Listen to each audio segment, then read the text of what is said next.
Hey there, we are just days, potentially hours away from finding out who Kamala Harris's pick for the vice presidential nomination is, and Bloomberg News is reporting a shortlist down to 3 people. Before I show you that, though, I have to do a little mea culpa here because I had made my predictions yesterday of who should get the nomination and who will get the nomination. New information has been presented to me. AKA, I opened my eyes and looked around. I have a totally new pick and prediction. First, let's look at the list that we know of all the people who are being vetted. This is according to NBC News and CBS, some joint reporting there that I combined.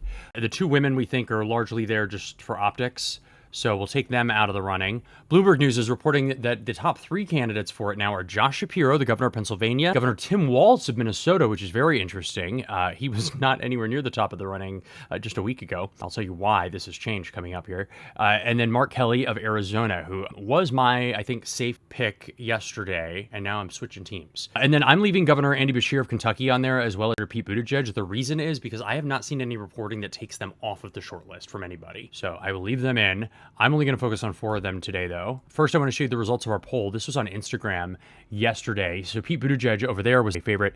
I didn't get to mention this on Instagram, though. I included TikTok votes on this. I told TikTokers to just comment in the comment section, and I'd add their votes to this total. TikTokers far and away supported Buttigieg, like 9-1. To me, that says that he has a lot of support with younger, more liberal voters. Because he was my candidate yesterday that I would like to see get the nomination. I kind of did like, they do the Oscars, who should win and who will win. Pete Buttigieg is my who should win, just because I think he's so smart and he is such a good messenger. He's really a pro at shaping the message and reshaping it. No matter what question is thrown at him, he's giving the answer that he wants to give. He's one of the few Democrats who consistently goes on Fox News. He is comfortable talking to people who disagree with him, which I think is so important. Navy veteran, we love that. And he just feels like the future. I think him and Kamala together look like the future of America. I think there's a lot to like about a Pete Buttigieg vice presidency. That said, against Pete, does it make the ticket too diverse? You already have a black woman and then a gay guy. Is it too much? Personally, I think the fact that he's white male cancels out the the gay negative for some people. I think anyone who would be voting for a black woman on the top of the ticket is probably okay with a white gay guy for vice president, but maybe not. Is it worth the risk? I don't know. Probably not this election, frankly. He has no home state to win. He's not going to bring Indiana home. It doesn't get you anything tangible. Also, he's young. I think it's both a plus and a negative for him. He clearly has a lot of room in his career ahead of him. I think they're going to look at him and be like, it's not your turn yet. Let's go to Mark Kelly, Arizona. He was my pick for who will get the nomination because he just has a lot to like, right? He's an astronaut, first of all. Who hates an astronaut? Everyone loves an astronaut. And he could win over moderates. He could help win Arizona, which would be big. Also, he's been a critic of Biden on the border, which is really helpful because I think that's Trump's strongest issue. I know it's Trump's strongest issue. The polling shows it. So the fact that he has gone against Biden's border policy helps Kamala and him, if he's the nominee, create a new narrative around the border. They're a new ticket. Yeah, that was then under Biden, but this is now. And look, we already have someone who's from a border state who's gone against Biden's policy.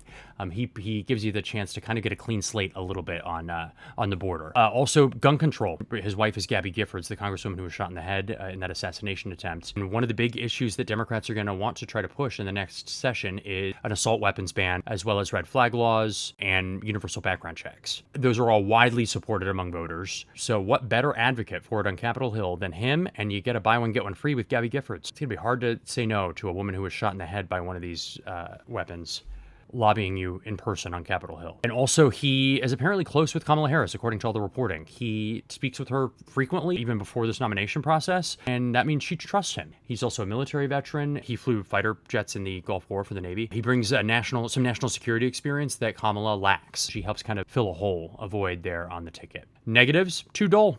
Could be. Apparently he's not a big campaign stumper, like stump speech giver. That's not how he won in Arizona. They won by commercials and then kind of laying low once you get elected. So he's not really tested on the campaign trail. If you need someone to fire people up, we only have less than 100 days till the election. He might not be your guy. That said, that might not be what you need him for. Kamala seems to be doing that pretty well on her own. So maybe his role is different, and it's to reassure moderate voters. The other downside is it would open up the Arizona Senate seat, and that would be a very competitive seat. It would be hard for Democrats to hold, potentially. So is it worth losing a Senate seat over? I think so. I think if it wins you the White House, I think it's worth a contested Senate seat personally, but maybe there's different calculations in the Senate. I don't know. Next, we have Josh Shapiro. I know there's been a ton of buzz about him. He's the governor of Pennsylvania. If he can help win Pennsylvania, that's huge. And if he makes it not competitive just by him being on the ticket, and if Democrats don't just spend money there, it saves them a lot of money to spend somewhere else. Because Pennsylvania is a big state. It's an expensive media market. You have Philadelphia and Pittsburgh, and then a bunch of smaller markets as well. So it's an expensive TV market to get on the air in. If he can guarantee, be a shoo-in, that you're going to win Pennsylvania, he doesn't have to do much else. Other than that, and he's a good candidate for the job. He's a strong campaigner, apparently. He knows government. He came up through government. He's worked like every layer of government, basically, from the city council to the county commission to the state house. So he knows how government works. He knows the mechanisms of government, and that's valuable when you're trying to get shit done. GSD is his motto. Get shit done. Compromise. Let's go. Let's get stuff done. And I think that would be refreshing, frankly, to a lot of Americans. Downside, and I do think this is a big one, he's Jewish, which I know some of you consider a strength, but keep in mind Kamala's husband is also Jewish. So you kind of have a double Jewish ticket. And with the Israel-Palestine situation going on right now, as long as that's unresolved, I think that is going to be a potential liability more than it is a strength. And he's also untested nationally. I think he's had some national moments. Remember when Trump got shot? He was the governor. So he was doing a lot of national press conferences, and he handled that really well. But he just hasn't been tested nationally. We don't know a lot about him. We don't know what skeletons are in his closet. Hopefully they're doing a lot of research if they are thinking about going with him to make sure there are no surprises. Lastly, and this is my new pick for who should get it and who will get it. I was double wrong yesterday, and I hope I'm double right today. He's a popular two-term governor from Minnesota, Tim Waltz. Now, I lived in Minnesota for a while, but not while he was governor. He became governor after. He was a member of Congress while I was there. So I didn't know him that well. The reason I've changed my mind is because I've gone back and watched several interviews with him over the last week. He is energetic and folksy, and he's from a small town. And remember, who he's going to be going up against is JD Vance. He comes from the very small town America that JD Vance purports to be protecting and wanting to get back to the roots of.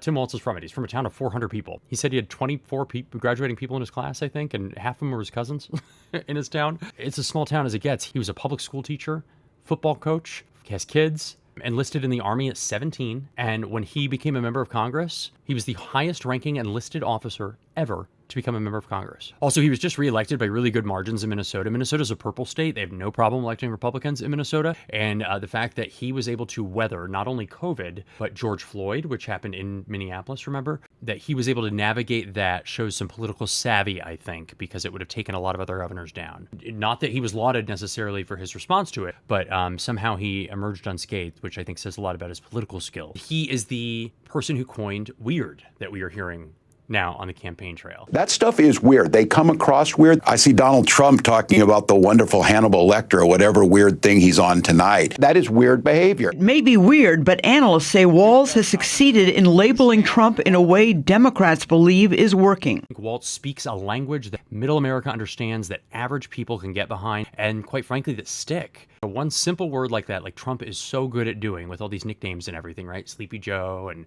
Little Marco, and I still remember them all. It's one of Trump's superpowers. And I think Waltz has been able to dish him some of his own medicine, and it really hasn't happened from the Democrats so far. Some negatives against Tim Waltz. He has low name recognition nationally, and he is from a purple state. So the latest poll, I think, shows Kamala up by 5 against Trump. He was neck and neck with Biden. That's a good sign for Democrats, is the way things are going with Kamala. But also it means that they're probably going to win Minnesota anyway, so he doesn't necessarily get the Minnesota. That said, he has pretty high name recognition in Wisconsin, because Minneapolis is only 30 minutes from the Wisconsin border. A lot of their news comes from Minnesota still, in western Wisconsin. So people know who he is, and he speaks their language. He is the small town guy that JD Vance pretends to be defending. Anything that JD Vance says, Tim Waltz can shoot back and say, "You don't tell me, okay? I live it. I'm who you're talking about." So no, he's perfect. If they can get this rollout right, quickly define him as, the small town family guy, governor, champion of the middle class, then I think he's the perfect vice president. I'm curious to know what you think. Let me know in the comment section. I broke one of my social media rules yesterday too by making my predictions on Instagram, because I've had my own share of run-ins on social media being misunderstood, taken out of context, and then it becoming a whole mess. I'm sure most of us have to some degree. But one of my rules is never cut down your argument so much about anything, whatever point you're trying to make, to fit a platform, that you're cutting down your argument to fit the platform. No. you should be picking the platform based on your argument and what needs to be said. So I broke my rule by cutting down my argument so much and making my case on Instagram. So that's why I'm doing a YouTube video today instead, to give the full context for how I'm feeling, and then you can take it for however you want, instead of taking a 10-page thought and putting it in 140 characters. That's when you run into problems. So thanks for watching, and I'm curious to know your thoughts. Please let me know in the comment section, and if I missed anyone, if you think someone would be better, maybe even whose name we haven't heard brought up, let me know.